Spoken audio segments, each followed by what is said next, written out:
Salut à tous, et pour ceux qui me suivent sur Snapchat, je vous ai montré quelques petites vidéos où j'étais monté actuellement sur cette tour. Donc c'est une tour qui est située à Romba, c'est une tour qui avait été utilisée pendant la guerre pour voir justement à l'horizon les ennemis.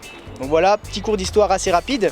Et aujourd'hui on se retrouve pour faire un Point of Interest. Donc ça veut dire c'est un autre plugin qui est disponible dans l'application Digigo pour Digiphantom 3, donc toute la gamme, ainsi que le DJ Inspire, et vous avez aussi le Digiphantom 4. Et aujourd'hui on va faire un petit test pour voir ce que ça donne. A tout de suite. Revoyons ensemble quelques règles de base. Alors pour commencer, il faut éviter les habitations et les agglomérations, donc éviter les centres-villes, etc. Préférez être seul ou accompagné d'une personne qui pourrait surveiller votre drone. Bien entendu, ce plugin est à utiliser dans la nature ou dans les champs, etc.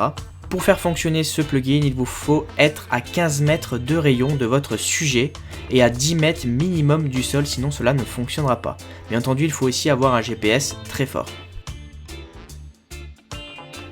Je vous avais déjà présenté ce tutoriel, mais pas sous cette forme, donc j'ai préféré le recommencer. Au niveau du graphique, on va le faire très rapidement, c'est assez simple. Vous avez votre sujet principal, il faut se mettre par-dessus avec le drone, mais vraiment bien centré. Ensuite, vous activez le plugin, vous reculez d'une distance de 15 mètres minimum avec une altitude de 10 mètres minimum. Et ensuite, vous allez cliquer sur anti-horaire ou horaire sur votre drone à 5 mètres par seconde maximum. Passons maintenant à la mise en place. Donc déjà dans un premier temps, il faut aller dans le statut de l'appareil, vérifier que le combat est bien calibré et vérifier que vous n'avez pas de mise à jour à effectuer. Par la suite, je vous recommande d'aller dans mode de vue multiple, de l'activer, sinon cela ne fonctionnera pas, vous ne pourrez pas accéder à ces plugins. Ensuite, dans altitude de retour au point home, je vous conseille de mettre 120 car c'est plus préférable si vous avez un obstacle dans un retour, on ne sait jamais ce qui peut arriver. Et je vous conseille de fixer l'altitude maximale de vol à 120 mètres. A partir d'ici, il faut vraiment vous centrer sur votre sujet avec votre drone, donc le mettre bien au milieu. Pour ça, je vous conseille de descendre la nacelle au maximum et de vous mettre avec le quadrillage en plein milieu. Une fois fait, vous n'allez plus qu'à activer le mode F, donc passer du mode P au F sur votre télécommande. Ensuite, vous arrivez dans la partie plugin, vous cliquez sur le bouton et faites Point of Interest. Comme vous pouvez le constater, l'altitude est en bleu, habituellement elle est en rouge si vous êtes en dessous des 10 mètres. Il faut vraiment respecter, sinon le Point of Interest ne démarrera pas.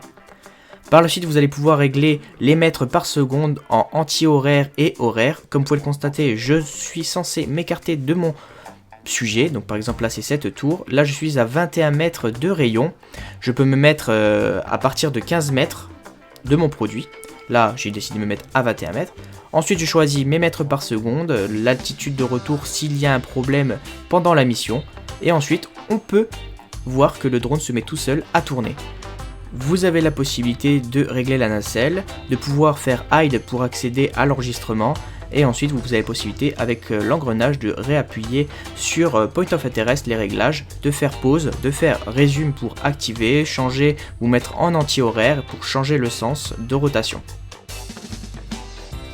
N'hésitez pas à réaliser ce genre de choses sur plusieurs altitudes pour varier les plans et jouer avec la nacelle. Une fois fini, appuyez sur sortir, exit mode OK et remettez-vous en mode P.